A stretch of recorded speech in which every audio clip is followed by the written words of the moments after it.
Bapak Ibu, para undangan yang kami hormati, selamat pagi dan selamat datang pada acara Due Diligence Meeting dan Public Expose Penawaran Umum Perdana Saham PT Transkon Jaya Tbk. Rangkaian acara pagi hari ini antara lain akan diisi dengan paparan mengenai profil kinerja perseroan dan kinerja perseroan, dan paparan mengenai penawaran umum perdana saham yang kemudian akan dilanjutkan dengan sesi tanya-jawab. Dalam sesi tanya-jawab, para hadirin bisa memberikan pertanyaan dengan menekan fitur raise hand, kemudian peserta yang menekan fitur raise hand tersebut akan muncul sebagai pembicara dalam webinar pada pagi hari ini. Sehingga peserta dapat bertanya secara langsung dengan pihak Transkon Jaya maupun kepada profesi penunjang yang lain. Nah, sebelum kita memulai pada acara inti, marilah Bapak Ibu yang terhormat, kita bersama-sama menyaksikan video company profile PT Transkon Jaya Tbk.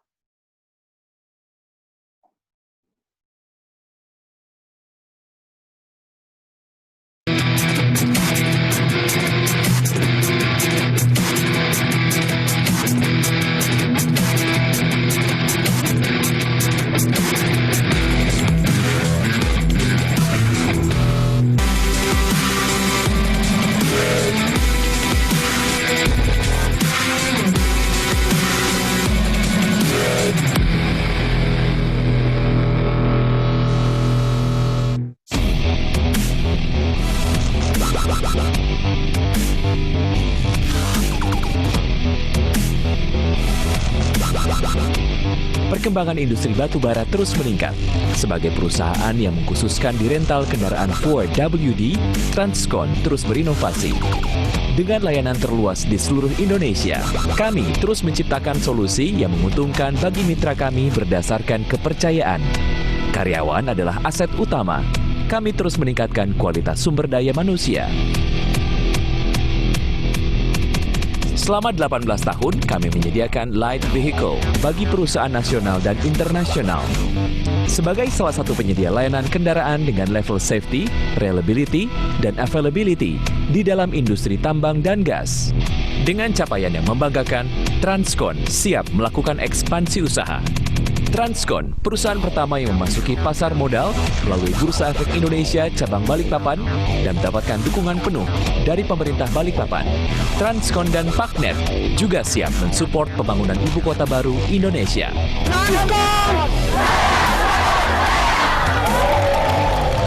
Serious 4WD Rental Vehicles and Equipment.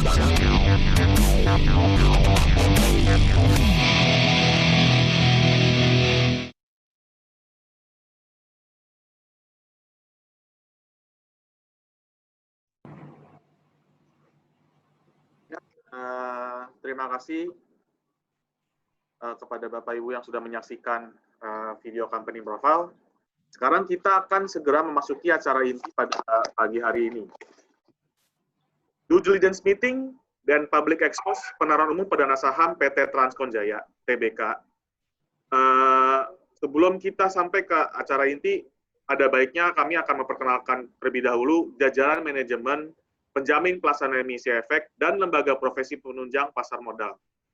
Kepada manajemen dan para profesi penunjang pasar modal, alap melambaikan tangan pada saat saya menyebutkan nama Bapak Ibu sekalian. Untuk jajaran manajemen Dewan Komisaris PT Transkon Jaya Tbk, Komisaris Utama Ibu Juliana Teresiaji, berlokasi di Selandia Baru. Silakan Bu, lambaikan tangan. Ya. Untuk komisaris, Bapak Hadi Sukanto, berlokasi di Balikpapan. Silakan, Pak. Ya. Untuk komisaris independen, Bapak R. Hesti Sambodo, berlokasi di Jakarta. Silakan, Pak. Adapun untuk jajaran direksi PT Transkon Jaya Tbk, selaku Direktur Utama, Bapak Lexi Roland Rompas, berlokasi di Balikpapan. Silakan, Pak. Untuk Direktur, Bapak Brian Charles Bennett, berlokasi di Balikpapan. Silakan, Pak. Ya. Selaku Direktur, Bapak Trevor Reginald Krumer, berlokasi di Balikpapan. Silakan, Pak. Ya.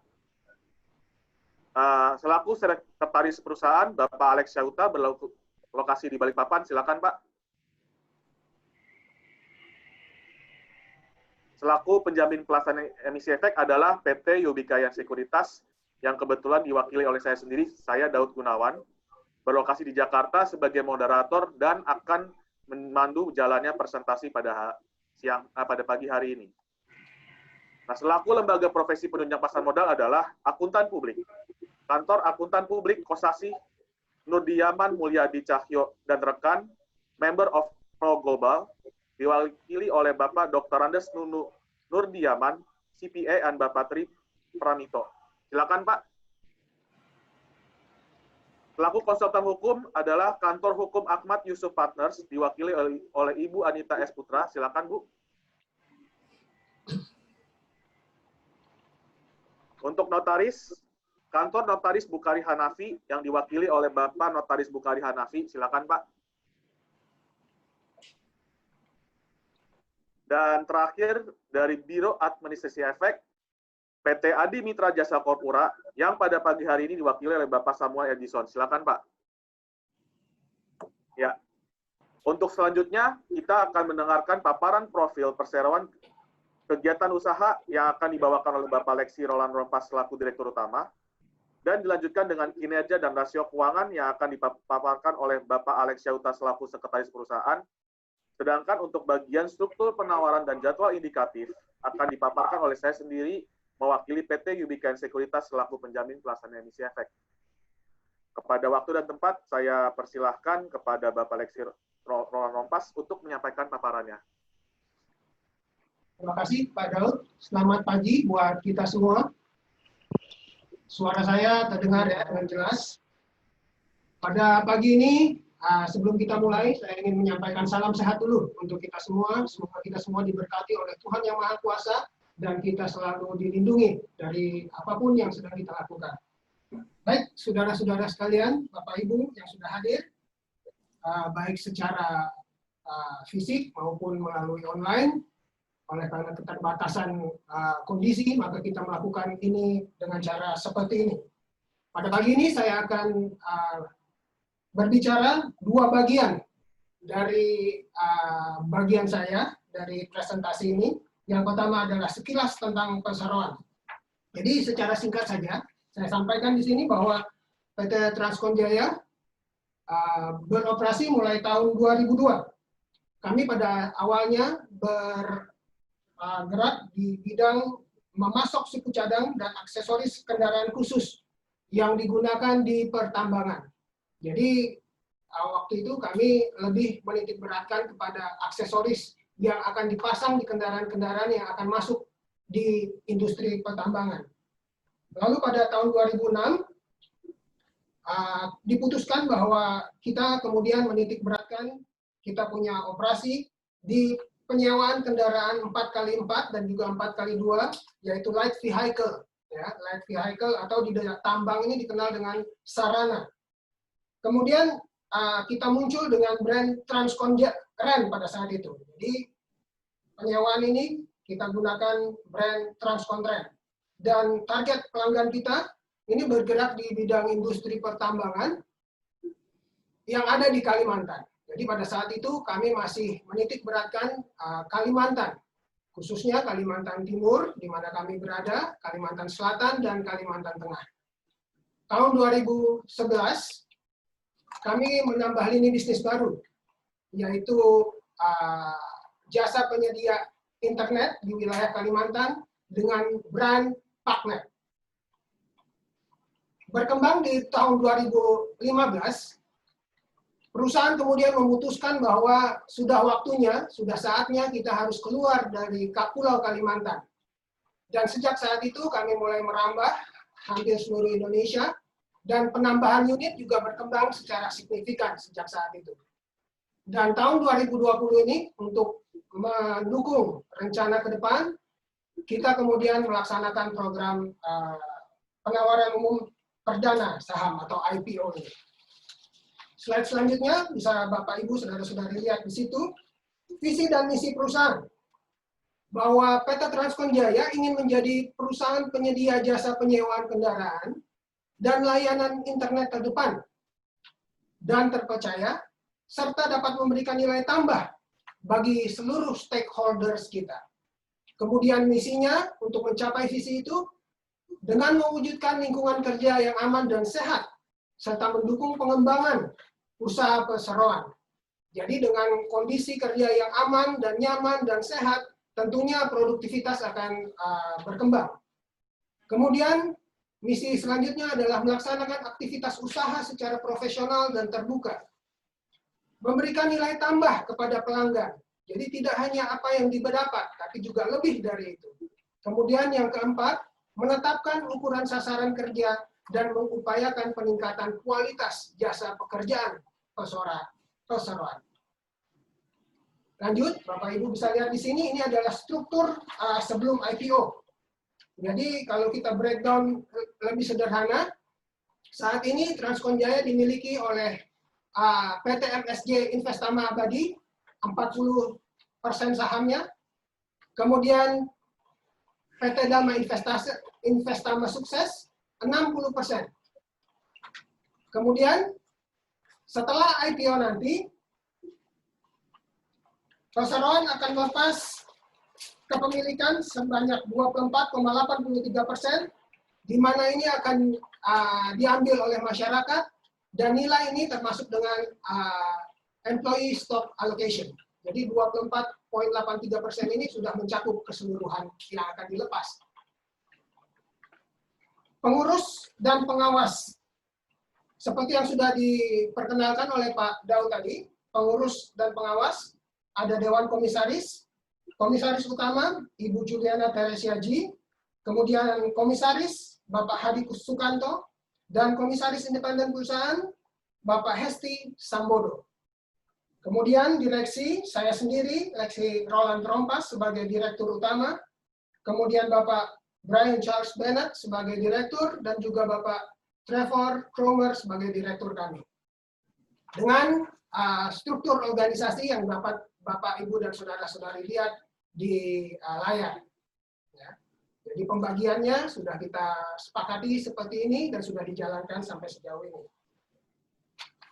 Berdasarkan data statistik karyawan per 31 Desember 2019, jumlah karyawan PT Transkon Jaya adalah 537 orang. Tentunya ada banyak perubahan yang terjadi sepanjang masa dari bulan Januari sampai bulan Juli, tetapi kenapa di data 31 Desember yang kami gunakan, ini adalah karena data ini sudah diaudit. Ya, jadi kita akan menggunakan data yang sudah diaudit. Dari 537 karyawan tersebut, 32% adalah karyawan tetap, dan 68% adalah karyawan kontrak. Di sana ada apprentice, di sana ada karyawan kontrak lapangan, dan lain sebagainya. Kemudian dari jumlah tersebut, konsumsi terbesar ada di workshop departemen, di mana ada mekanik, dan lain sebagainya. Jadi kenapa kita memiliki mekanik yang besar? Karena sampai saat ini jumlah kebutuhan karyawan kita untuk mekanik juga cukup besar. Bagian kedua yang akan saya bahas adalah kegiatan usaha PT Transkon Jaya. Seperti yang saya katakan tadi, kegiatan usaha kita ada dua yang utama. Yang pertama adalah penyewaan kendaraan, baik itu light vehicle, bus kecil, truk, kendaraan 4x4, 4x2 yang digunakan di lokasi pertambangan dan konstruksi. Ya. Saya akan jelaskan di slide selanjutnya nanti apa saja yang sudah kita lakukan terhadap kendaraan kita. Karena tentunya untuk menunjang pekerjaan di tambang atau di konstruksi, dibutuhkan kendaraan yang harus disesuaikan dengan kondisi lapangan. Kemudian kegiatan utama yang kedua adalah penyediaan jaringan internet, seperti wireless broadband internet service provider, baik untuk di kota ataupun di tempat-tempat yang terpencil sekalipun. Saudara-saudari dan Bapak Ibu bisa melihat langsung di layar. Kemudian ada bisnis penunjang, di mana bisnis penunjang ini tentunya untuk menunjang bisnis utama kami. Karena bisnis utama kami adalah penyewaan kendaraan dan juga jaringan internet, khususnya untuk jaringan kendaraan, kita harus memiliki suku cadang dan aksesoris kendaraan yang cukup, baik kami gunakan sendiri atau kami akan jual kembali. dan semuanya ini terpusat di workshop kami di Balikpapan. Selanjutnya, seperti yang saya katakan tadi, inilah kendaraan-kendaraan yang bisa kami siapkan untuk pelanggan kami, ya, bisa kendaraan 4x4 dan 4x2, tentunya 4x2 digunakan mungkin hanya sebagai shuttle saja, atau kendaraan kantor, tapi kendaraan 4x4 ini tentunya digunakan untuk lapangan yang membutuhkan kendaraan khusus. Dan kendaraan sudah khusus ini masih juga kita sesuaikan dengan kebutuhan dari pelanggan kami, seperti menggunakan service unit, ya, seperti yang ada di tengah atas, kemudian dengan explosive box unit, kemudian heavy duty tray, di mana heavy duty tray ini memiliki sertifikasi rollover protection system, ya. Kemudian ada juga drop side tray, di mana kendaraan ini baknya, yang kita sebut bak ini biasanya disebut bak atau tray, ini bisa terbuka ke segala arah. Jadi untuk memudahkan logistik yang akan diangkut oleh kendaraan tersebut. Kemudian bisa juga disesuaikan untuk kebutuhan crew pump, ya. Jadi baknya itu menggunakan alat-alat yang digunakan untuk crew pump. Kemudian di slide berikutnya, kami juga menyediakan manhole unit, baik itu untuk menggunakan kendaraan yang lebih besar atau hanya mini manhole yang kapasitas kendaraannya 8-10 orang saja. Ini biasanya digunakan untuk transportasi karyawan, pelanggan kami dari office sampai ke site, di mana kendaraan yang bisa digunakan adalah kendaraan khusus. Jadi dengan kapasitas yang lebih besar tentunya. Kemudian ada juga towing unit. Towing unit ini digunakan jika ada kendaraan yang tidak bisa digunakan atau dalam kondisi breakdown, dipindahkan dari satu lokasi ke workshop tertentu. Kemudian unit yang khusus digunakan untuk safety, ya, untuk patroli dan lain sebagainya. Kemudian kita juga bisa menyediakan bus kecil dan truk kecil, biasanya untuk shuttle, ya, dari office sampai kepada site, ya, yang tidak membutuhkan kendaraan 4x4, termasuk untuk kalau truk kecil biasanya untuk logistik, ya, logistik. Lebih lanjut, kendaraan yang kita juga siapkan untuk pelanggan kami seperti rescue unit, ya. Rescue unit ini pun kita masih sesuaikan lagi dengan kebutuhan dari pelanggan. Jika Bapak Ibu Saudara-saudara perhatikan di bagian rescue unit, bagian atas pojok atas yang berwarna kuning dan bagian tengah bawah yang berwarna orange, ini digunakan oleh pelanggan kami, disewa oleh pelanggan kami yang beroperasi di Kalimantan Selatan. Dan kebetulan tambang mereka dekat dengan laut. Jadi mereka membutuhkan kendaraan sekaligus yang bisa mengangkut boat, ya, rips. Yang kuning ini digunakan oleh PT BIB, ya, kemudian yang orange yang bawah digunakan oleh PPA. Masih banyak lagi rescue unit yang bisa kita buat, disesuaikan dengan kebutuhan pelanggan, yang tentunya mereka akan berkomunikasi terlebih dahulu dengan tim marketing dan teknisi kami sebelum mereka meng-approve desain yang mereka butuhkan. Kemudian ambulance unit. Ambulance unit, di sini kita memberikan 2 contoh saja, tetapi 2 contoh ini menggunakan modul import dari luar, jadi spesifikasinya sudah cukup tinggi. Tetapi bagi pelanggan yang membutuhkan dengan spesifikasi lokal, dengan sistem karoseri saja, kami pun bisa menyediakannya. Tentunya untuk bagian dalamnya, itu disesuaikan dengan kebutuhan dari pelanggan kami masing-masing. Di slide berikutnya, jika kita lihat, masih menggunakan data tahun 2019 yang sudah diaudit, unit yang ada pada saat itu sampai dengan 31 Desember 2019, kendaraan kami sudah mencapai jumlah 2.117 unit, dan ini tersebar di seluruh Indonesia, khususnya pulau-pulau utama yang ada di Kalimantan. Tapi tidak terlepas juga ada pulau kecil yang memang memiliki tambang atau industri tertentu yang ada di seluruh Indonesia. Sebaran ini tentunya masih berpusat di Kalimantan, 1.900 lebih unit kami yang ada di Kalimantan, Kalimantan Timur, Kalimantan Tengah, Kalimantan Selatan, dan tujuan dari kita datang di hadapan Bapak Ibu untuk persiapan IPO ini adalah untuk lebih menambah unit dan juga penetrasi ke tempat-tempat yang lain yang belum sempat kami masuki. Tentunya pada saat kami datang kepada Bapak dan Ibu, seluruh usaha tentunya memiliki resiko. Ya. Pada saat kita bicara, tentunya ada resiko dari setiap usaha yang dijalani oleh setiap perusahaan yang ada. Ada bahkan menyebutkan no pay, no gain. Artinya, semakin besar resiko, tentunya semakin besar yang kita akan dapat. Tapi dari hal ini, yang bisa kita sampaikan di sini bahwa PT Transkon Jaya, melalui karyawannya, melalui tim yang sudah ada, kami selalu melihat resiko ini untuk menjadi pembelajaran bagi kami dan mencari jalan keluarnya. Jadi mitigasi resiko pun kita sudah siapkan sepenuhnya.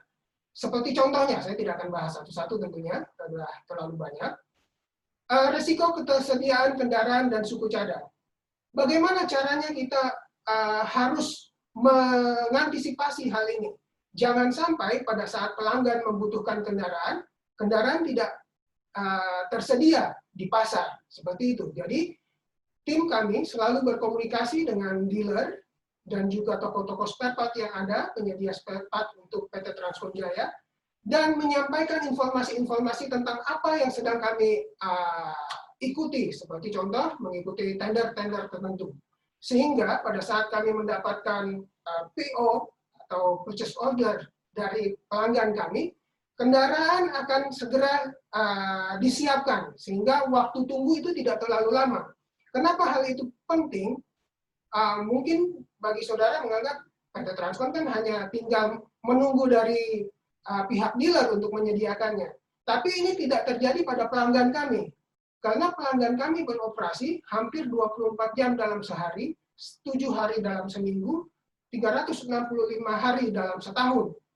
Dan mereka sangat membutuhkan segala sesuatunya dengan cepat. Jadi kalau kita ingin menyediakan yang terbaik, kita harus berkomunikasi ya dengan para penyedia kita. Jadi semua mitigasi risiko sudah kita siapkan untuk risiko-risiko yang akan timbul dan yang timbul saat ini. Saya seperti tadi saya katakan, saya tidak akan bahas satu persatu, mungkin itu nanti kita bisa lihat kita akan diskusikan lebih lanjut di sesi tanya jawab. Selanjutnya, kita harus sadari bahwa untuk masuk ke dalam satu industri dan bersaing dengan perusahaan lain pada bidang yang sama, kita harus memiliki keunggulan kompetitif. Ya. Dan inilah yang ingin saya sampaikan kepada Bapak Ibu, saudara-saudari semua yang ada pada saat ini. Keunggulan Transkon Ren yang bisa kami sampaikan saat ini, yang pertama adalah servis yang berkualitas. Seperti yang saya sampaikan di awal tadi, di awal presentasi, bahwa kita harus memberikan nilai tambah kepada pelanggan kita. Kenapa itu perlu?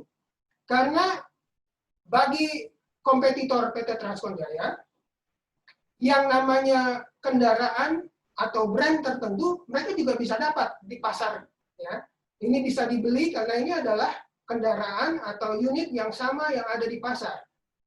Jadi, salah satu yang perlu kita berikan lebih kepada pelanggan kita adalah servis yang berkualitas.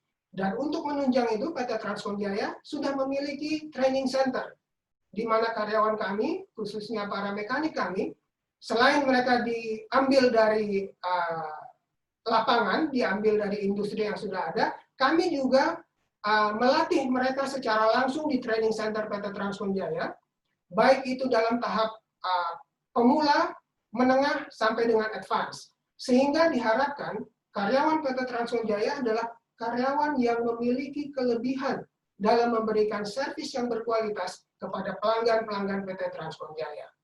Kemudian, yang berikutnya, keunggulan kompetitif yang dapat kita sampaikan di sini adalah fasilitas perbaikan di setiap lokasi pertambangan pelanggan.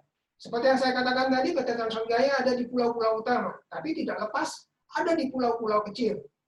Salah satu contohnya adalah yang ada di Wetar. Ini adalah pulau kecil yang ada di Kepulauan Maluku, Provinsi Maluku, ya. Dan untuk sampai ke tempat ini hanya melalui 2 moda setahu saya sampai saat ini, yaitu lewat udara dan juga lewat laut, lewat air. Ya. Untuk lewat udara, mereka sendiri menggunakan, karena ini remote area, mereka menggunakan flight yang di-charter khusus. Ya.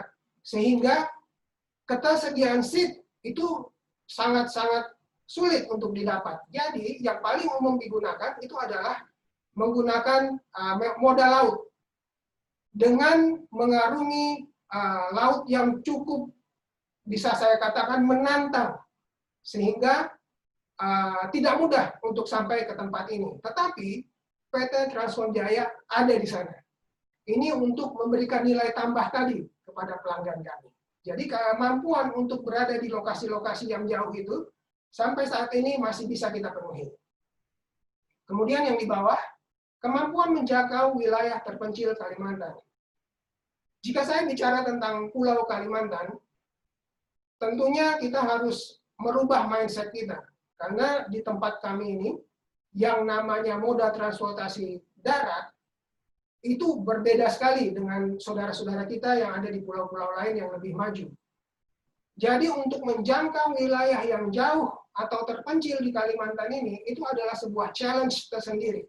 Dan ini sudah kami buktikan 18 tahun terakhir ini dengan berada di hampir semua, bukan hampir semua, di semua wilayah operasi pelanggan kami.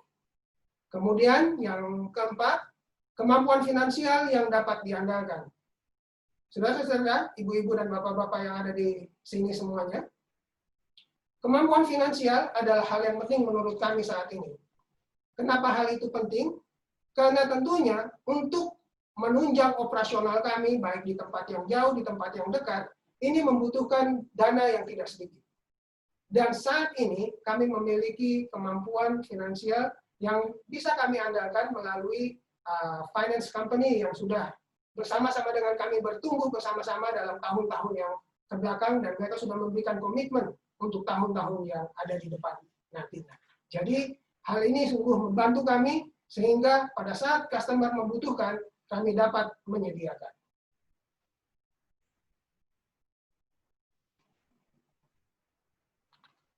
Baik, kita lanjut. Strategi usaha. Strategi usaha PT Transcon Jaya. Di sini kami gunakan diagram bulat-bulat seperti ini. Ya. Yang di atas adalah mempertahankan pelanggan potensial. Saudara-saudara, bapak-bapak, ibu-ibu semua, kami memiliki daftar pelanggan potensial yang cukup loyal kepada kami dari awal operasional PT Transcon Jaya hingga saat ini. Dan ini adalah perusahaan-perusahaan yang bergerak di bidang pertambangan dan industri lain yang sudah memiliki nama di Indonesia bahkan di luar. Dan sampai sejauh ini, daftar pelanggan potensial kami terus bertambah.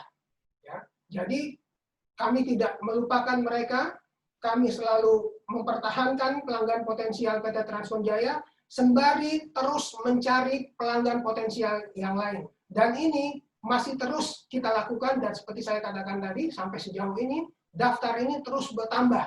Ya, daftar ini terus bertambah. Kemudian menjaga hubungan baik dengan dealer dan pemasok. Ini yang saya katakan tadi, memastikan bahwa pada saat kita membutuhkan kendaraan ataupun spare part yang akan digunakan untuk menunjang servis kita kepada pelanggan, semuanya tersedia. Ya. Jadi jangan ada waktu tertunda yang cukup lama, karena ini tidak hanya mempengaruhi PT Transcon Jaya, tapi akan mempengaruhi kinerja dari pelanggan kami. Jadi menjaga hubungan baik ini tentunya sangat dibutuhkan. Kemudian mengembangkan pasar ke wilayah Sulawesi dan Sumatera. Saudara-saudara, Bapak Ibu semua, PT Transcon Jaya melihat dalam kondisi seperti ini, Sulawesi dan Sumatera adalah dua wilayah yang harus kita masuki lebih awal di tahap-tahap ini.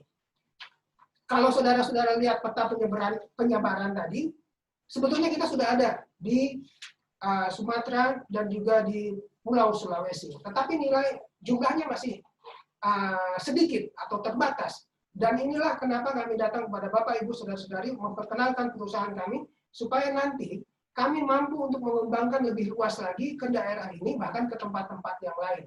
Perlu Bapak Ibu ketahui, pada masa pandemi ini, bulan Juli, masih di bulan yang sama, di awal bulan ini, kami sudah mengirimkan kendaraan kami ya, dengan kontrak baru kepada pelanggan baru yang beroperasi di Sulawesi Selatan, sebuah perusahaan tambang yang bergerak di bidang pertambangan emas. Jadi kita sangat gembira walaupun dalam masa pandemi kami masih mendapatkan kontrak baru dari pelanggan baru. Demikian yang bisa saya sampaikan Bapak Ibu, Saudara-saudari, dan saya kembalikan waktu ini kepada Pak Daud. Terima kasih Pak Daud. Ya, terima kasih Pak Alexi atas paparannya. Selanjutnya untuk paparan kinerja dan rasio keuangan saya serahkan kepada Bapak Alex Syauta selaku Sekretaris Perseroan untuk memaparkan paparannya, Pak. Waktu dan tempat saya persilakan Pak Alex. Terima kasih Pak Daud. Pada pagi hari ini saya akan membawakan kinerja dan rasio keuangan PT Transkon Jaya. Sebagaimana diketahui, PT Transkon Jaya dijelaskan di awal oleh Pak Alexi memiliki dua bisnis utama. Yang pertama adalah persewaan kendaraan dan yang kedua adalah penyedia layanan internet. Dari dua bisnis tersebut yang menjadi penghasil bisnis terutama adalah sewa kendaraan. Dari tahun ke tahun, sewa kendaraan mengalami peningkatan dari sejak tahun 2017 sampai dengan tahun 2019. Dan ini merupakan bisnis utama kami. Kami memiliki cukup besar armada di persewaan kendaraan. Dan di tahun 2019, sebagai tahun pamungkas di mana kami mendaftarkan laporan keuangan kami untuk masuk ke dalam bursa efek, kami menutup dengan angka 389 miliar 605 juta. Sedangkan untuk bisnis internet, kami mengalami peningkatan dari tahun ke tahun, sama seperti bisnis persewaan kendaraan. Namun memang kalau dibandingkan dengan persewaan kendaraan, bisnisnya tidak menghasilkan nilai yang terlalu besar. Kami mengharapkan ini akan berubah di tahun-tahun ke depan, apalagi mengingat beberapa prospek yang ada di Kalimantan Timur. Kemudian apabila dilanjutkan ke halaman berikutnya berkaitan dengan ikhtisar data keuangan penting, di dalam halaman ini dapat dilihat ada beberapa rasio-rasio kemudian margin yang ada pada masing-masing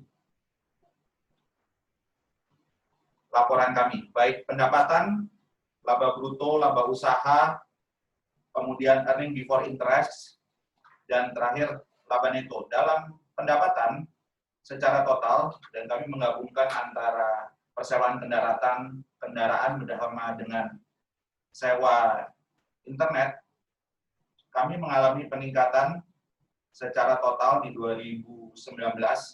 Lonjakannya dibandingkan dengan tahun 2018 cukup lumayan,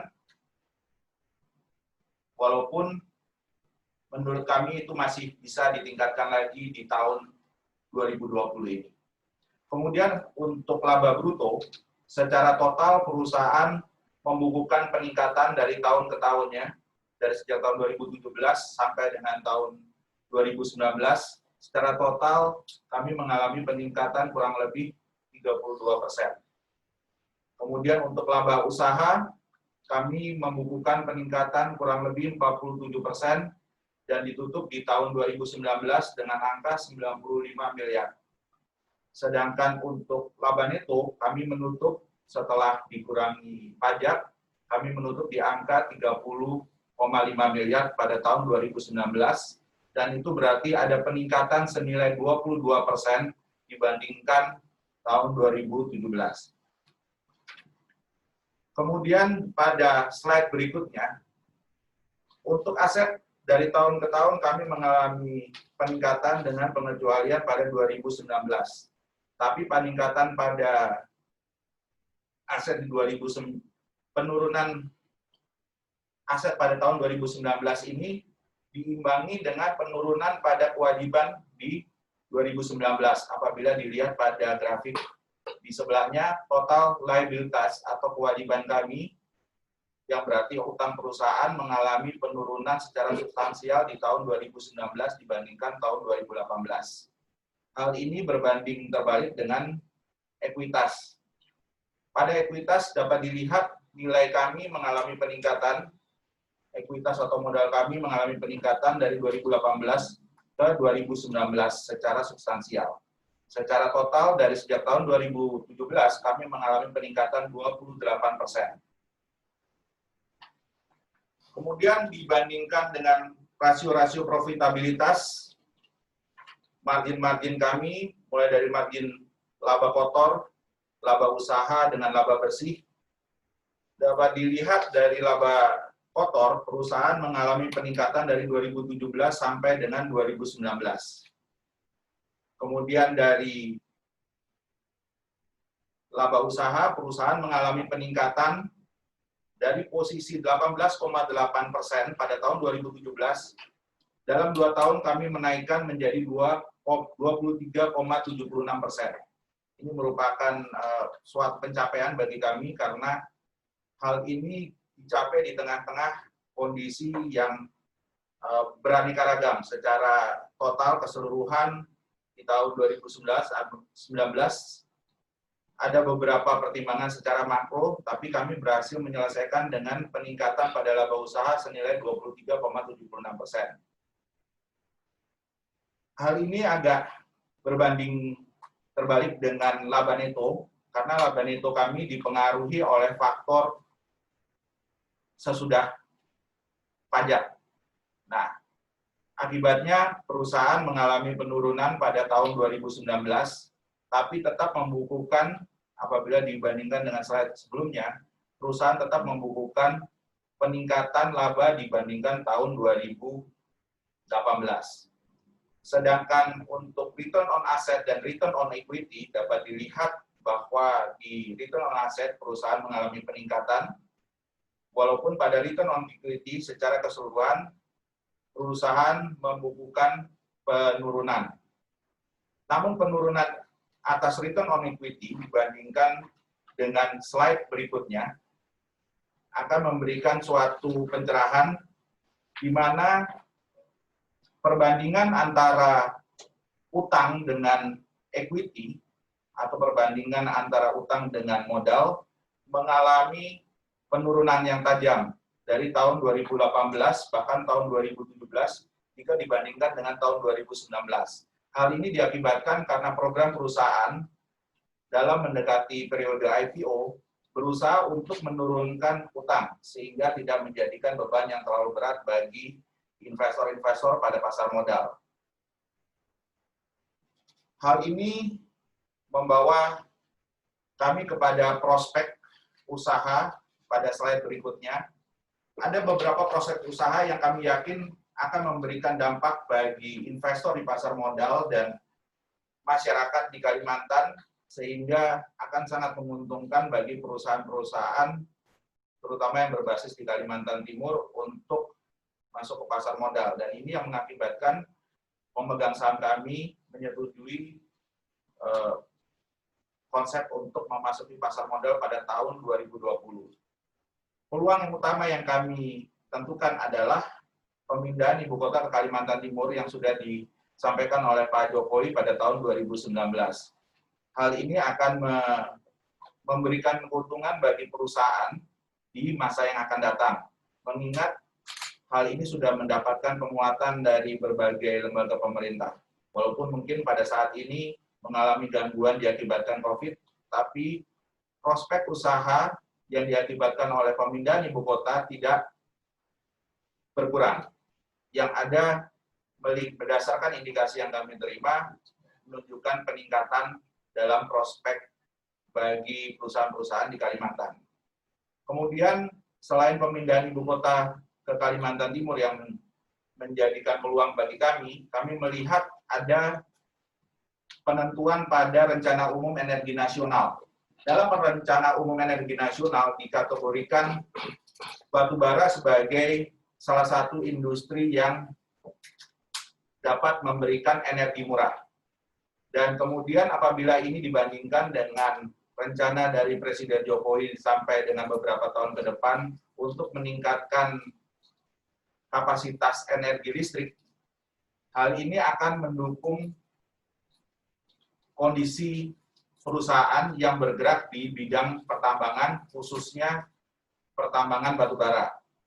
Hal ini akan memberikan tambahan pendapatan mengingat beberapa perusahaan masih mempertahankan kapasitas produksinya di wilayah Kalimantan, kapasitas produksi batubaranya. Kemudian apabila ini disambungkan dengan rencana program energi lainnya mengenai penggunaan biodiesel, ini akan menguntungkan perusahaan dari sisi divisi bisnis kami yang satunya. Kami memiliki dua bisnis seperti yang kami sampaikan beberapa kali. Bisnis utama persewaan kendaraan dan bisnis kedua internet. Bisnis internet kami berkecimpung di pasar perkebunan khususnya kelapa sawit. Hal ini akan menguntungkan perusahaan ketika pemerintah mencanangkan program biodiesel. Perusahaan akan mendapatkan keuntungan secara substansial ketika perusahaan-perusahaan yang bergerak di bidang kelapa sawit berusaha untuk memperluas jangkauannya. Kami sebagai salah satu pelopor industri internet service provider di Kalimantan Timur, dan Kalimantan merupakan daerah operasional kami, telah berkembang secara substansial selama 2-3 tahun terakhir diakibatkan oleh peningkatan pada bisnis di perkebunan kelapa sawit. Apabila dibandingkan dengan beberapa tahun sebelumnya ketika industri perkebunan kelapa sawit kurang begitu berkembang, saat ini internet kami, divisi internet kami sangat berkembang mengikuti perkembangan dari bisnis kelapa sawit yang didukung oleh program pemerintah dengan mencanangkan program biodiesel. Demikian Bapak Ibu berkaitan dengan prospek usaha, dan untuk bagian 4 berkaitan dengan struktur penawaran dan jadwal indikatif saya kembalikan ke Pak Daud yang akan menjelaskan lebih lanjut. Terima kasih Pak Daud. Ya, terima kasih Pak Alex atas paparan mengenai prospek dan juga tadi kinerja keuangannya ya Pak. Nah, selanjutnya paparan mengenai struktur penawaran dan jadwal indikatif akan dibawakan oleh saya sendiri Yobi selaku wakil dari Yobi Cair Sekuritas penjamin pelaksana emisi efek atas IPO Transkon Jaya. Silakan slide-nya Pak.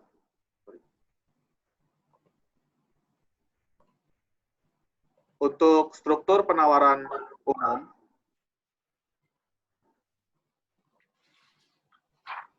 next. Ya. Bertindak sebagai penerbit adalah PT Transkon Jaya Tbk. Pencatatan akan dilakukan di Bursa Efek Indonesia. Adapun saham yang ditawarkan sebanyak-banyaknya 375 juta saham baru, yang mana ekuivalen dengan sebanyak-banyaknya 24,83% dari modal ditempatkan dan disetor penuh setelah penawaran umum. Pada IPO ini, PT Transkon Jaya juga mencanangkan program Employee Stock Allocation, yang mana jumlahnya adalah sebanyak-banyaknya 0,25% dari saham yang ditawarkan atau setara dengan 937.500 saham baru. Jumlah saham yang dicatatkan adalah sebanyak-banyaknya 1.510.200.000 lembar saham, yang mana adalah 100% dengan saham existing, dengan pemegang saham existing dan nanti pemegang saham publik. Untuk nilai nominal dari saham adalah Rp100 per lembar saham. Adapun untuk IPO ini, rentang harga yang akan ditawarkan kepada masyarakat pada saat periode penawaran awal adalah sebesar Rp200 sampai dengan Rp300 per lembar saham. Adapun untuk penggunaan dana hasil penawaran umum perdana saham setelah dikurangi biaya emisi akan digunakan untuk kurang lebih 70% akan digunakan untuk pengembangan usaha perseroan, yaitu sebagai pembayaran uang muka pembelian kendaraan baru dengan tujuan untuk disewakan sesuai dengan kegiatan utama perseroan, dan kurang lebih 30% sisanya akan digunakan untuk modal kerja perseroan, yaitu untuk pembelian suku cadang, ban, dan oli. Adapun kebijakan dividen adalah maksimal 30% dari laba bersih perseroan mulai tahun buku 2020. Next.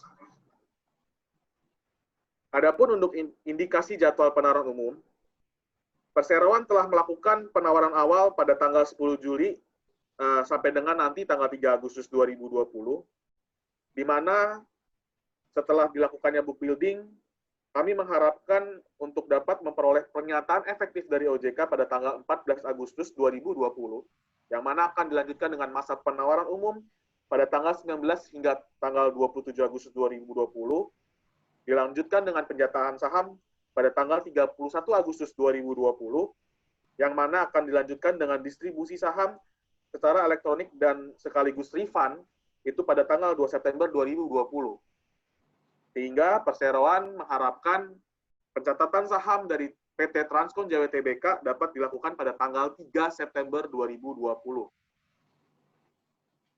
Adapun sebagaimana yang telah saya sampaikan sebelumnya,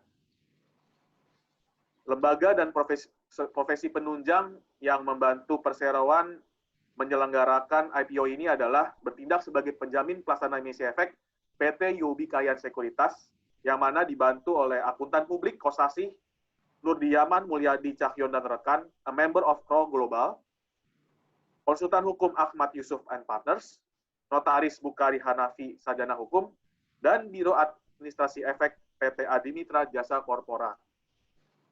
Demikian paparan mengenai struktur penawaran dan jadwal indikatif.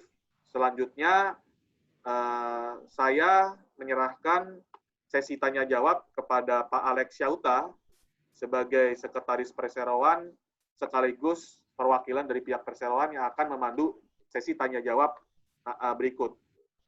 Nah, bagi peserta yang ingin terhubung langsung untuk memberikan pertanyaan, maka kami mempersilahkan peserta untuk menekan fitur raise hand dalam aplikasi Zoom Meeting Bapak Ibu masing-masing, sehingga peserta dapat terhubung langsung dengan manajemen, penjamin pelaksana emisi efek, dan profesi penunjang untuk memberikan pertanyaan.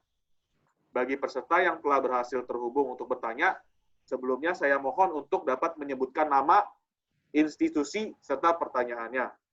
Nah, waktu dan tempat saya serahkan kembali kepada Pak Alex untuk memandu jalannya sesi tanya jawab. Silakan Pak Alex. Terima kasih Pak Daud. Ada beberapa pertanyaan pada kolom chat pada pagi hari ini.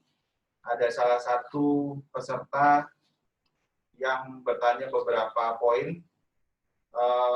Bisa dibukakan, Bu Dora? Di kolom chat. Salah satu sambil pesertanya dibukakan. Garing. DP garing kosong. Ada satu peserta dengan kode DP garing OX2 dan lain-lain. Pertanyaan yang pertama berkaitan dengan kompetitor Transkon Jaya, karena ada beberapa pemain besar. Nah, kompetitor Transkon Jaya, saya jawab saat ini memang ada beberapa. Kami berada pada industri transportasi, tapi secara keseluruhan kami memiliki pangsa pasar yang sangat berbeda jika dibandingkan dengan beberapa kompetitor kami. Seperti yang disebutkan di sini ada Trek, ASA, MPM Ren. Kalau dibandingkan dengan kompetitor kami, pangsa pasar kami lebih kepada pangsa pasar perusahaan pertambangan saat ini. Dari perusahaan pertambangan, kami memiliki pangsa pasar terbagi menjadi dua, yaitu perusahaan pertambangan yang bergerak di industri batubara dan perusahaan pertambangan yang bergerak di industri non-batubara, sebagai contoh emas.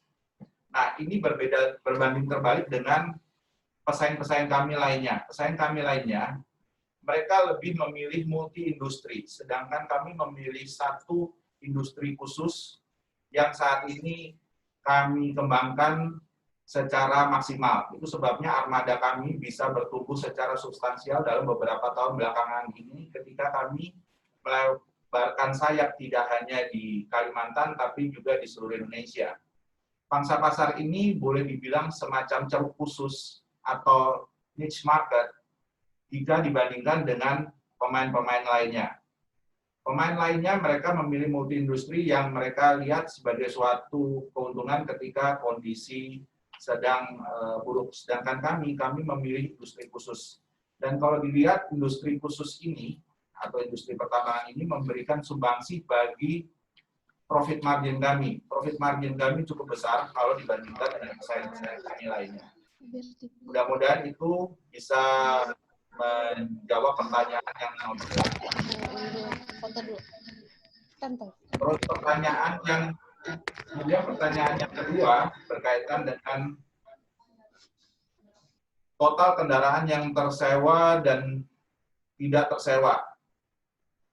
Kemudian diinfokan pelanggan terbaru.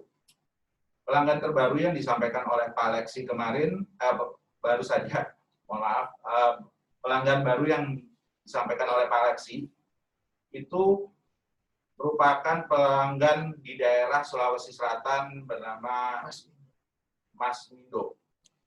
Ini merupakan suatu konsesi baru yang kami terima dan itu merupakan suatu perkembangan dari bisnis kami secara substansial karena kami memang seperti disampaikan di awal berusaha mentargetkan daerah Sulawesi sebagai bisnis kami berikutnya, area operasional kami berikutnya. Kami memiliki beberapa titik di Sulawesi, ada di Sulawesi Utara, di Tokatindung, dan ada di Sulawesi Tenggara, di daerah Konawe. Kami berharap kami bisa menambahkan di daerah Sulawesi Selatan. Dan kebetulan ini lokasinya di Sulawesi Selatan, sehingga bisa memberikan tambahan dalam penyebaran kendaraan. Kemudian pertanyaan ketiga mengenai masa manfaat kendaraan. Masa manfaat kendaraan kami secara akuntansi, kemudian metode penyusutannya, masa manfaat kendaraan kami adalah 4 tahun dengan metode penyusutan straight line atau garis lurus. Hal ini kami tentukan secara komersial, masa manfaat kendaraan kami tentukan dengan melihat kondisi pertambangan secara keseluruhan. Kondisi pertambangan secara keseluruhan tidak memungkinkan kami menggunakan standarisasi dari perpajakan yang 8 tahun. Hal ini mengakibatkan secara internal di komersial kami, secara pelaporan keuangan komersial kami harus membukukan 4 tahun, mengingat memang setelah usia 4 tahun, kondisi kendaraan cukup bervariasi, sehingga setelah melalui pendalaman secara internal, kami mengambil keputusan di posisi 4 tahun. Kemudian untuk poin nomor 4, untuk rencana ekspansi ke depan, mungkin saya sampaikan kepada Pak Trevor, sehingga Pak Trevor bisa memberikan gambaran. Saya akan membantu untuk menerjemahkan. Mr. Trevor, expansion plan for 2020 and the years after that.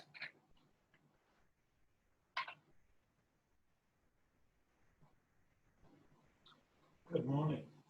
Yes, the main marketing strategy for 2020 is to expand into other provinces. We've been very limited with expansion into other provinces to date due to funding constraints. However, with the IPO, we trust that capital will be input and we can expand into other provinces. We will be targeting gold mines, copper mines, nickel mines, so that we get a bit better spread, because we are predominantly coal at the present time.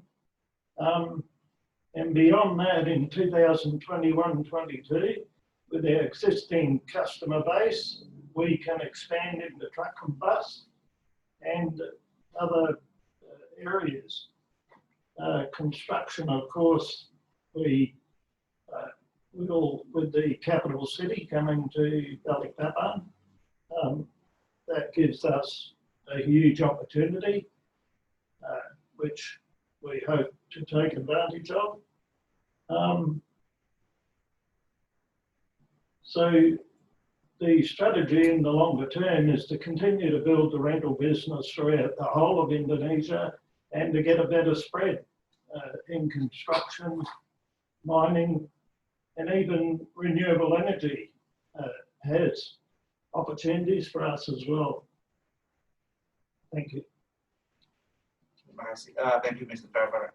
Sebagai ringkasan, memang selama ini yang Mbak Trevor sampaikan, ada keterbatasan dalam modal untuk kami menyebarkan kendaraan kami atau melakukan ekspansi keluar wilayah Kalimantan.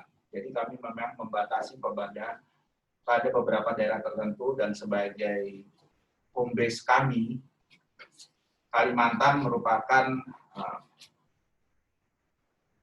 daerah yang kami utamakan.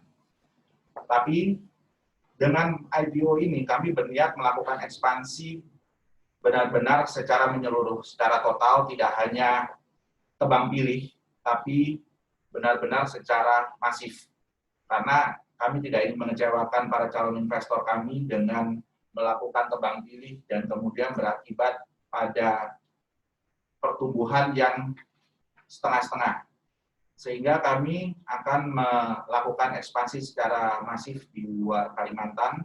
Kemudian kami juga akan melakukan mitigasi risiko, khususnya untuk industri pertambangan non-batubara. Kami berusaha untuk mentargetkan tambang emas, tambang nikel, dan kemudian tambang tembaga, dan 3 tambang yang saya sebutkan ini sudah ada dalam portofolio PT Transkon Jaya, dan kami berharap ini dapat lebih disebarkan lagi.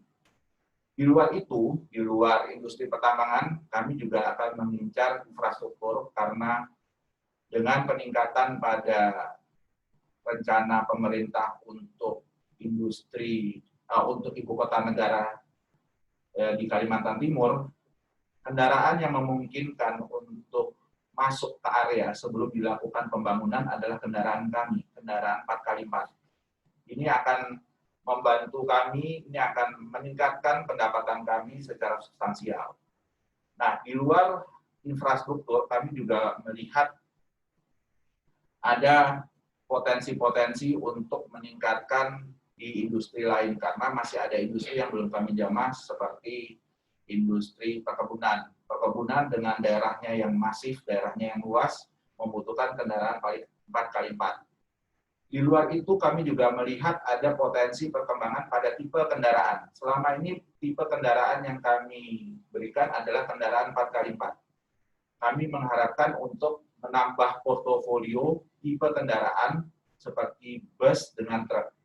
Bus dengan truk memang ada kami miliki dalam portofolio kami, tapi tidak banyak. Dengan mendapatkan dana dari IPO, bus dan truk merupakan salah satu ekspansi kami. Jadi ekspansi boleh kami kategorikan dalam 3 area. Yang satu adalah ekspansi dari sisi daerah operasional di luar Kalimantan, kemudian ekspansi dari industri, tidak hanya kepada pertambangan atau pertambangan batubara dan non batubara, tapi juga infrastruktur. Dan ketiga, ekspansi dari sisi tipe kendaraan. Jadi tidak hanya kendaraan 4x4 seperti yang dilihat dalam presentasi tadi, tapi juga bus dengan truk. Kemudian dalam forum Cat Group ada pertanyaan, apakah ada warrant pada IPO ini? Saya jawab secara langsung, tidak ada warrant. Kemudian dari jajaran komisaris, apakah masih ada terkait dengan Kaltim Primako? Dari jajaran komisaris kami merupakan penduduk asli Balikpapan. Mereka lama di Balikpapan sebelum kemudian memutuskan menjadi pengusaha dan berkembang di luar Balikpapan. Tapi tidak ada satupun yang memiliki keterkaitan dengan Kaltim Primako. Untuk ini saya bisa serahkan ke Pak Hadi yang akan memberikan kesaksian secara langsung mengenai latar belakang Pak Hadi sebagai komisaris, kemudian apakah Pak Hadi terkait dengan Kaltim Primako atau grup lainnya di bawah mungkin Bakri. Silakan Pak Hadi. Terima kasih Pak Alex. Selamat pagi. Sebetulnya juga saya kurang jelas apa kaitannya dengan Kaltim Primako ya. Tapi bisa saya jawab. Jajaran komisaris saat ini belum pernah ada yang terkait dengan PT Kaltim Primako. Saya sendiri Hadi Sukanto, lahir di Samarinda, pengusaha lokal di Balikpapan. Kemudian juga Bu Juliana Tresia juga dari Balikpapan. Kemudian juga Pak Hesti Samudro sebagai komisaris independen di Jakarta.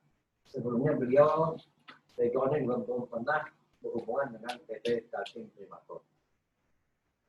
Kemudian juga mengenai siapa pemilik sebenarnya, saya jawab juga. Kita bisa lihat presentasi yang sudah disampaikan oleh Pak Lexi sebelumnya.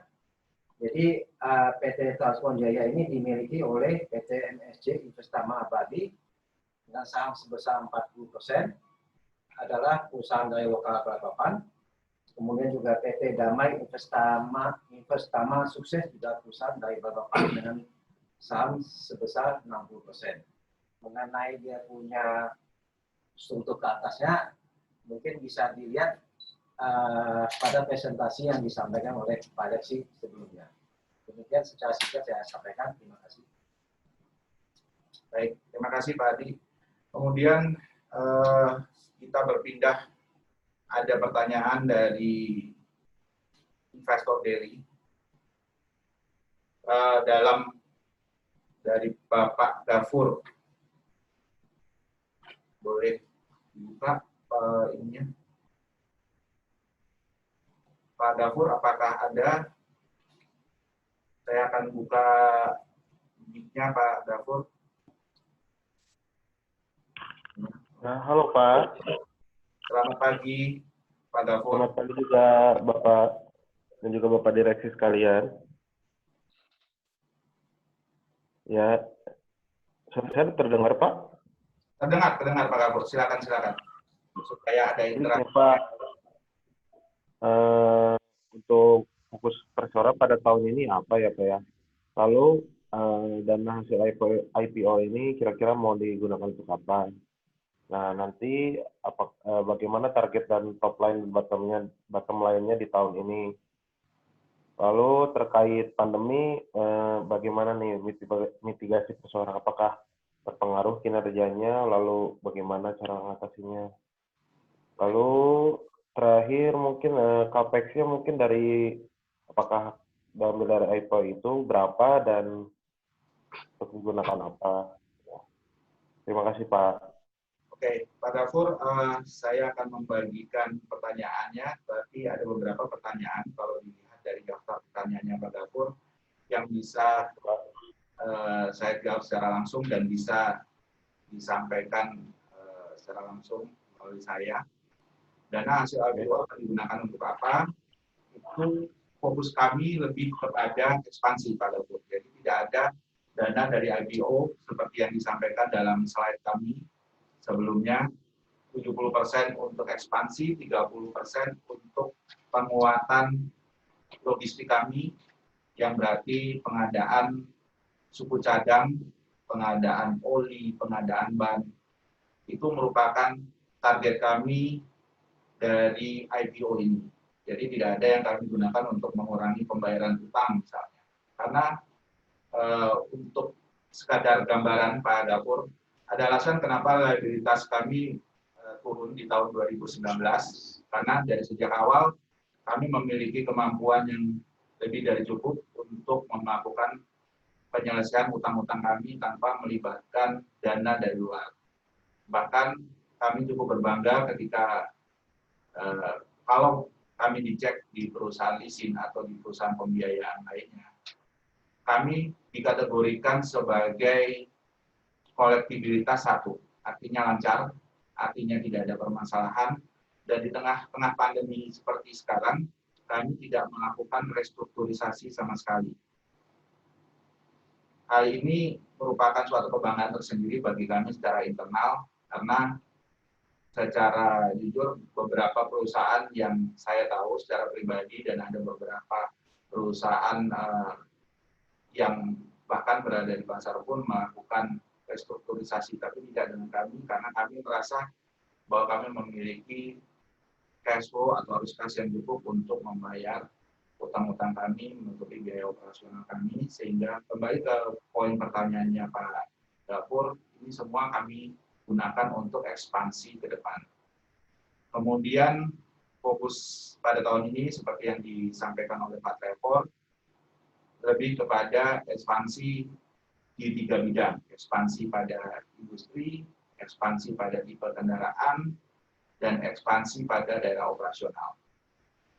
Kemudian target tahun ini, top line, bottom line, kami sejauh ini masih cukup optimis dengan target bottom line kami di angka sesuai dengan ekspektasi kurang lebih sekitar 60-70 miliar. Kemudian CAPEX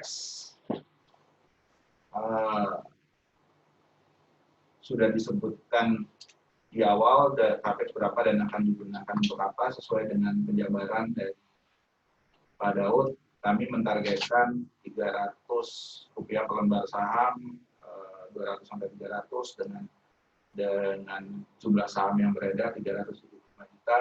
Jadi kami mentargetkan sebanyak-banyaknya atau semaksimalnya 112,5 M. Kemudian untuk terkait pandemi, mitigasi perseroan, ini lebih baik disampaikan oleh Pak Lexi, karena Pak Lexi yang memegang operasional kendali perusahaan di kondisi pandemi seperti sekarang. Saya persilakan Pak Lexi.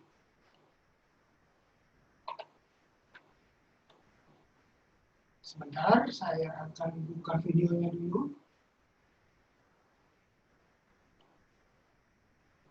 Oke, terima kasih Pak Gafur untuk pertanyaannya.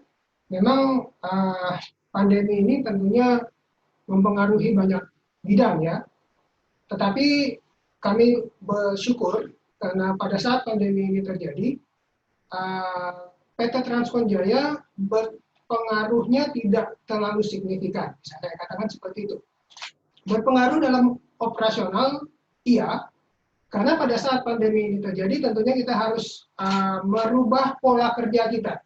Merubah pola kerja kita yang sebelumnya kita bekerja di kantor, ada yang bekerja dari rumah, ada juga yang bekerja dari kantor. Jadi kita membatasi jumlahnya.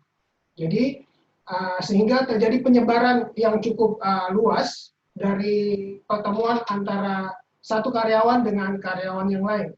Sehingga diharapkan tidak ada penyebaran yang terjadi di wilayah kami, sehingga ada klaster baru, seperti itu. Tapi kami juga kemudian membuat, kami punya sistem untuk mencegah ini. Ya. Sembari kita juga mengadaptasi apa yang sudah pemerintah sampaikan, seperti social distancing, seperti cuci tangan dan lain sebagainya, kami juga mengikuti protokoler itu, termasuk membuat protokol kami sendiri. Jadi pihak safety kami sudah membuat protokol pencegahan COVID-19 ini secara mandiri dengan mengadaptasi apa yang ada oleh pemerintah sudah buat, baik pemerintah pusat maupun pemerintah daerah di mana kami berada, yaitu pemerintah Kota Balikpapan. Ini mempermudah kami tentunya karena masing-masing perusahaan pelanggan kami juga memiliki protokol pencegahan COVID ini sendiri. Jika kita tidak memilikinya, tentunya agak susah kita beradaptasi dengan operasional yang harus kita ikuti di regime safety mereka. Contohnya, seperti pada saat kita mengirimkan kendaraan ke pelanggan kami, ada protokol pencegahan COVID-19 yang harus kita ikuti. Dan ini tidak sulit bagi kami mengikutinya untuk mengadaptasinya kepada protokol pencegahan COVID-19 di PT Transkon Jaya, karena kami sudah memiliki secara mandiri juga. Sehingga pada saat mereka menambahkan hal-hal tertentu, ini bagi kami hanya menyesuaikan sedikit. Seperti mereka meminta kendaraan yang dikirimkan tidak langsung dikomisioning terlebih dahulu, tetapi ditaruh di wilayah terbuka, kemudian mendapatkan sinar matahari dalam beberapa waktu yang sudah mereka tentukan. Kemudian nanti ada petugas yang harus menyemprot kendaraan tersebut, baru kemudian diantar untuk melakukan commissioning. Commissioning, saya jelaskan sedikit, bagi industri tambang atau industri yang lain, commissioning adalah suatu proses untuk mempersiapkan kendaraan atau pekerjaan sebelum benar-benar dilakukan di suatu tempat. Jadi, secara ringkasnya, PT Transkon Jaya sudah memiliki protokol pencegahan COVID-19 secara mandiri, sehingga mudah bagi kita untuk mengadaptasi apa yang muncul dari pelanggan-pelanggan kami. Itu yang dapat saya sampaikan pada saat ini. Mohon maaf, suara saya agak sedikit terganggu karena mengalami batuk. Baik. Terima kasih Pak Reksi. Kemudian untuk pertanyaan berikutnya dari Pak Willem. Bagaimana strategi perusahaan untuk menjaga sustainabilitas kegiatan usaha Kakakku waktu itu nanya, Cil. atau Ada jual apa lagi? Belum. menjaga keberlangsungan usaha untuk menjaga kenyamanan para investor perusahaan. Ada beberapa strategi seperti tadi sempat disinggung oleh Pak Alexi di slide awal berkaitan dengan strategi perusahaan secara jangka panjang. Saya sampaikan kembali, strategi kami pada dasarnya adalah mempertahankan kualitas. Kualitas merupakan hal yang sangat suci bagi kami. Karena dalam industri kami, terutama industri pertambangan, kami ditentukan oleh PA, atau physical availability, atau ketersediaan kendaraan. Sehingga kendaraan itu tidak boleh breakdown, tidak boleh turun performanya, dan ini mengakibatkan kami selalu menjaga kualitas kami. Kualitas ini kami jaga dengan meningkatkan persediaan. Kualitas ini kami jaga dengan meningkatkan inventory. Pak Trevor memiliki program yang disebut sebagai stock on hand. Stock on hand merupakan program yang kami canangkan untuk meningkatkan persediaan kami pada masing-masing lokasi, betapapun jauhnya, betapapun terpencilnya lokasi itu. Hal ini untuk memastikan kepuasan pelanggan, layanan kami kepada pelanggan tidak terpengaruh. Bahkan dengan kondisi COVID seperti sekarang, kami tidak mengurangi layanan, kami justru menemukan cara-cara baru untuk melayani pelanggan kami secara maksimal, bahkan dengan keterbatasan pada sistem distribusi logistik. Itu merupakan salah satu strategi kami untuk memastikan bahwa kami memiliki industri untuk dilayani sampai dengan bukan saja 1-2 tahun ke depan, tapi sampai tidak terbatas. Kalau untuk industri pertambangan sendiri, batu bara merupakan industri yang diyakini akan memiliki jangka waktu yang cukup panjang, bahkan ada beberapa yang mengatakan dunia saat ini belum bisa beralih ke industri energi yang lebih murah. Karena saat ini memang energi yang paling murah adalah batu bara. Jadi hal itu tidak akan berubah sampai beberapa tahun ke depan. Di luar itu, kami juga akan terus mempertahankan ketersediaan pembiayaan. Bisnis kami memang tergantung kepada pembiayaan, seperti disampaikan dalam risiko usaha. tapi kami terus mempertahankan hubungan baik kami dengan perusahaan pembiayaan. Hal ini memastikan bahwa kami memiliki dana atau limit atau plafon yang cukup untuk membiayai kendaraan-kendaraan kami. Bahkan beberapa hari yang lalu kami baru saja menerima dan menandatangani persetujuan untuk peningkatan plafon. Hal ini memastikan bahwa pelanggan kami atau calon customer kami tidak akan mengalami kendala dalam proses ketersediaan kendaraan. Di luar itu, kami juga mempertahankan hubungan dengan dealer. Hubungan dengan dealer menjadi penting bagi kami karena kami memiliki ketergantungan dengan dealer. Tapi kami melakukan mitigasi dengan cara memiliki beberapa dealer di beberapa daerah. Hal ini untuk memastikan apabila dealer satu sudah terbatas ketersediaan kendaraannya, dealer yang lain masih ada. Ini juga untuk memastikan bahwa harga akan selalu menjadi harga yang kompetitif. Harga dari kendaraan tidak akan ada monopoli, tapi menjadi harga yang kompetitif karena kami tidak terikat kepada satu dealer secara spesifik. Itu mudah-mudahan bisa menjawab pertanyaan dari Pak Willem. Kemudian kami akan berlanjut ke pertanyaan dari Pak Aryan Adi Prasetyo. Berkaitan dengan berapa jumlah populasi unit antara sektor batubara dan non batubara.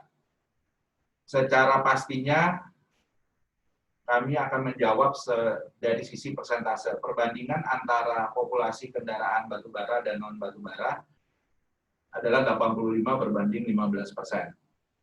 Kami sampai dengan tahun 2015 memang cukup besar berkaitan dengan batubara, tapi sejak tahun 2015 kami melakukan mitigasi dengan cara menurunkan portofolio kami di industri batubara. Nah, penurunan portofolio kami ini kami lakukan di beberapa industri non batubara, tapi masih di wilayah pertambangan, yaitu emas, nikel, dan tembaga. Jadi kurang lebih perbandingan antara batubara dan non batubara atau batubara dan mineral, istilah kami adalah 85 berbanding 15. Pada saat pandemi ini kondisi harga batubara sedang turun. Apakah hal tersebut berdampak dalam kondisi keuangan PT Transkonjaya pada saat ini? Justru kondisi kami, kalau kami bandingkan secara head-to-head, ada peningkatan. Secara internal kami melihat peningkatan dalam persentase, dan itu yang membuat kami cukup yakin dengan maju pada proses IPO di tahun ini. Pada proses IPO di tahun ini, kami melihat kami cukup kuat, dan apabila dilihat dalam sejarahnya PT Transkonjaya di masa yang lalu, justru pada kondisi batubara seperti sekarang yang mungkin bergejolak atau fluktuatif, justru pada saat itu PT Transkonjaya berkembang. Kami mengembangkan armada tidak pada saat kondisi yang bagus, kami justru mengembangkan armada secara masif pada saat kondisi yang buruk ketika tahun 2015, di mana semua perusahaan yang bergerak di industri batubara cukup terdampak, kami justru mengembangkan armada. Pengembangan armada kami secara substansial terjadi di tahun 2015, bukan di tahun sebelum-sebelumnya ketika batubara masih cukup bagus. Justru ketika batubara terpuruk, hal ini menimbulkan banyak pertimbangan dari sisi pesaing-pesaing kami, sehingga pesaing kami mundur, dan itu mengakibatkan pelanggan-pelanggan dari pesaing kami yang dulunya mereka cukup nyaman, setia dengan pesaing kami, mereka berpindah karena mereka harus meremajakan kendaraannya, sedangkan pesaing-pesaing kami mungkin pada saat itu tidak ingin terlibat terlalu banyak di dalam industri batubara. Hal yang sama juga terulang pada tahun ini, di mana industri juga terdampak. Justru kami memiliki banyak peluang, kami mendapatkan banyak permintaan, dan sebagai mana yang disampaikan oleh Pak Lexi, kami justru mendapatkan proyek baru di tahun ini. Kemudian untuk menjawab pertanyaan yang ketiga, apakah apakah saat ini PT Transkonjaya sedang ada masalah hukum dengan pihak lain. Sampai dengan saat ini kami tidak memiliki masalah hukum dan kami selalu mengedepankan tipe prudensial atau kehati-hatian ketika kami menjalankan bisnis. Kami melindungi kontrak kami memastikan bahwa kontrak kami semua sudah benar, sudah sesuai dengan peraturan. Kami juga memastikan izin-izin kami sesuai dengan peraturan, sehingga tidak ada masalah dalam perjalanan bisnis maupun perjalanan operasional perusahaan sehari-harinya. Kemudian ada pertanyaan berikutnya dari Bapak atau Ibu Arteta berkaitan dengan kendaraan yang masih terikat dengan finance dan tidak ada penyewa, tetapi sudah melewati masa sewa 2 tahun, bagaimana pihak Transkon mengatasi hal tersebut? Tidak ada penyewa. Sejauh ini kami memiliki 2 pasar. Jadi pasar untuk kendaraan bekas dan pasar untuk kendaraan baru. Pasar untuk kendaraan bekas cukup menarik hari-hari ini karena mereka, customer kami melakukan efisiensi dan calon customer juga melakukan efisiensi. Jadi pasar kendaraan bekas cukup menarik. Tapi di luar itu kami selalu menutup perjanjian kami dengan masa pembiayaan 3 tahun, kemudian masa kontraknya 2 tahun dengan opsi penambahan 1 tahun. Hal itu yang biasanya kami lakukan, sehingga kalau dilihat perseimbangannya antara masa pembiayaan dengan masa kontrak customer itu seimbang. Tidak ada gap atau tidak ada jarak antara masa pembiayaan dengan masa kontrak. Mudah-mudahan ini bisa menjawab pertanyaan dari Bapak atau Ibu Arteta. Kemudian, jika di kemudian hari ada masalah usernya seperti Indomuro, sisa tagihannya diantisipasi seperti apa? Sejauh ini kami memiliki proses sebelum kami menerima satu customer atau satu calon customer masuk ke dalam portofolio kami. Hal ini merupakan hasil pembelajaran yang kami dapat dari kasus yang disebutkan oleh Bapak atau Ibu Arteta ini. Hal ini membuat kami menjadikan prosedur ini sebagai suatu ketetapan. Ketika suatu calon customer masuk ke dalam portofolio customer Transkon, mereka harus diverifikasi. Apakah laporan keuangannya bagus? Apakah operasionalnya sudah cukup lama? Apakah mereka memiliki masalah hukum? Ada 3 atau 4 prosedur yang harus dilewati sebelum kami mengajukan mereka sebagai customer dan masuk ke dalam portofolio customer-nya Transkon. Sehingga hal-hal seperti kasus yang disebutkan oleh Bapak Ibu Arteta ini tidak terjadi. Di kondisi saat sekarang, kami cukup yakin dengan piutang kami cukup yakin dengan customer kami, sehingga hal seperti ini bisa kami hindarkan.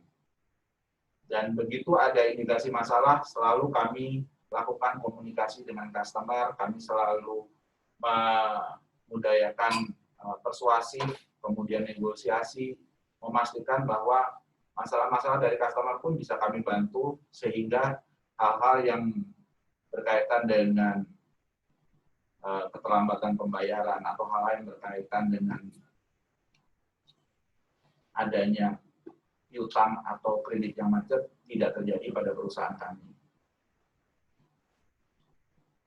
Kemudian saat ini kalau saya lihat dari chat group sudah semua terjawab.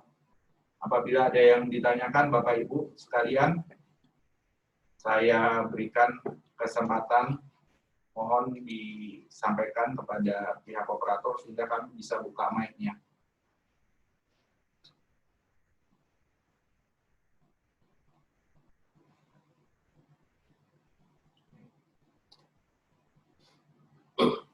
Sebagai tambahan untuk materi sudah disampaikan dari pihak corporate secretary untuk bisa di-download pada Google Drive dengan alamat yang ada di dalam Zoom group chat.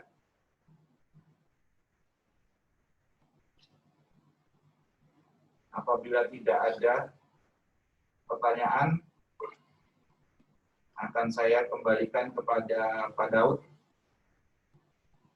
Bapak Ibu. Dan apabila ada yang ditanyakan di luar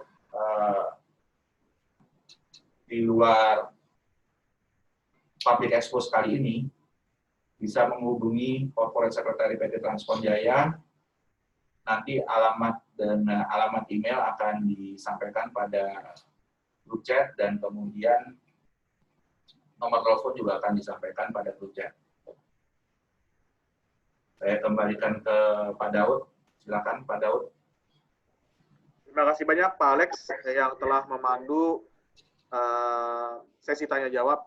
Jadi kalau saya boleh simpulkan Pak dari materi presentasi yang telah disampaikan oleh Pak Alexi dan Pak Alex, dan juga tadi dari pertanyaan-pertanyaan maupun jawaban-jawaban yang diberikan kepada para peserta dari UPEX pada pagi hari ini, dapat saya simpulkan bahwa terlepas dari pandemi COVID-19 yang saat ini masih tetap kita berjuang untuk atasi bersama, Transkon Jaya ini tetap memiliki prospek yang baik.